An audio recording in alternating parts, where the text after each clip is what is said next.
the fortified building put up by the Danish in 1784. Actually, they started the construction from 1700. They completed 1784. They were buying slaves from Togo, Benin, Nigeria, and other parts of Gold Coast, North Ghana.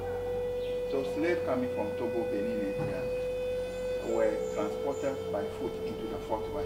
They were kept for 1 or 2 months and finally transported over the Atlantic Ocean, and most of them were sold in the Danish Norwegian island, St. Croix, St. Thomas, St. John. Formerly it was called West Indies, but now US Virgin Islands. So each of the dungeons in the fort take about 100 to 200 slaves. In those days there was no window. All this window was created when the fort was sold to the British in 1850. Inside the dungeon, the slaves defecate, urinate, sleep there, and they were dying to insanity condition. Even the water, they will pour it under the door. They have to use their tongue to lick it.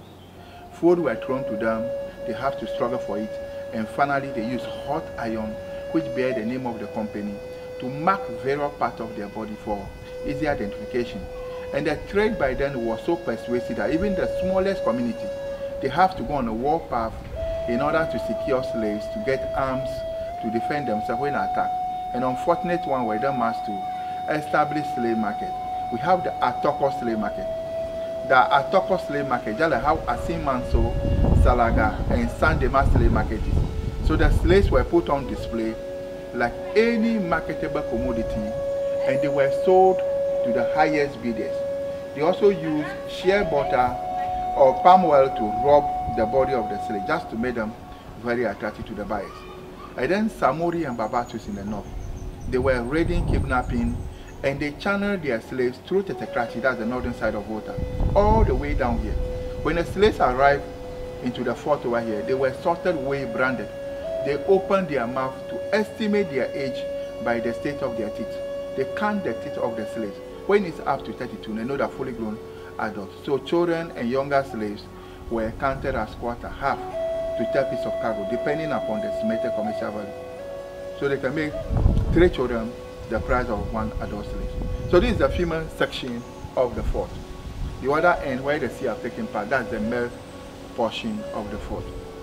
So we are going around to have a look at the various sections of the fort.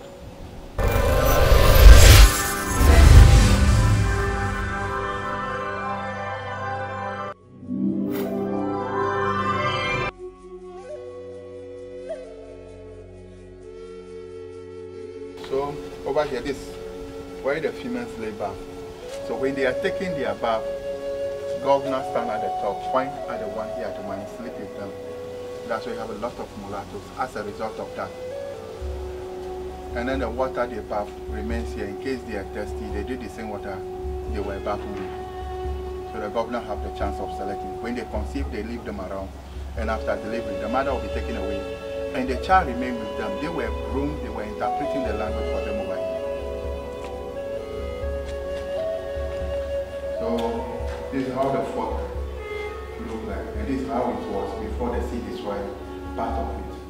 You know, slave trade was a trade by barter. They were using brandy, whiskey, in exchange for slaves.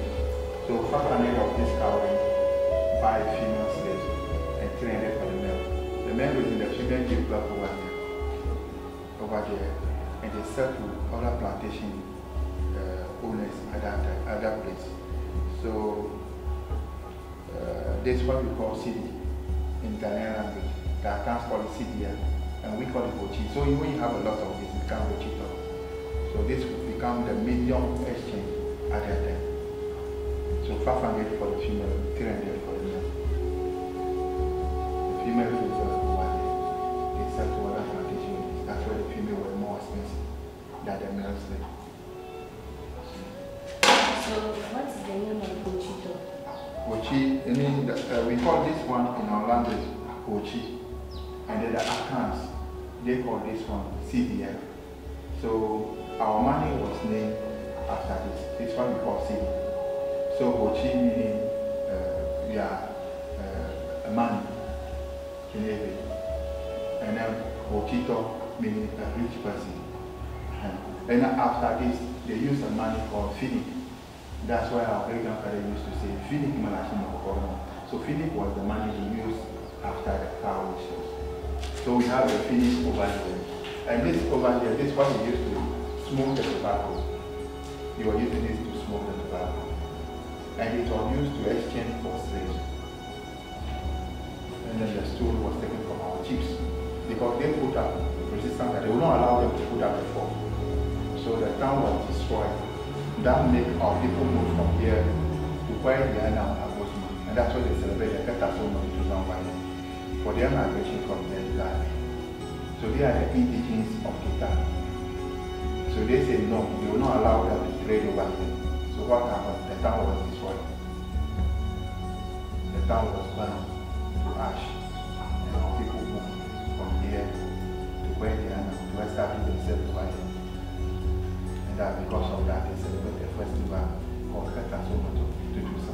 And when they are about to start the festival, they always come here, start the festival over here, and then climate over here. So the dance that the governor used is still inside the cupboard over here. And then the stool that was like, you know, the Saudi setup, we install our chief in stool. Where they take the stool from the stool. By the northern side, they escape their chiefs. So, what is the purpose of keeping the gun, the stool, and for generation yet on to see what the European Kenyan did to our great grandfathers. So this very gun was used to kill some of our people at that time before they put up the fort over here. So we have to keep it so that people should come and see what the European did to our great grandfathers over here. So these are the artistic impression. What you are seeing on the wall, those are the pictures showing how the slaves were captured, brought here, and transported across the Atlantic Ocean. So this is a spine of a blue whale.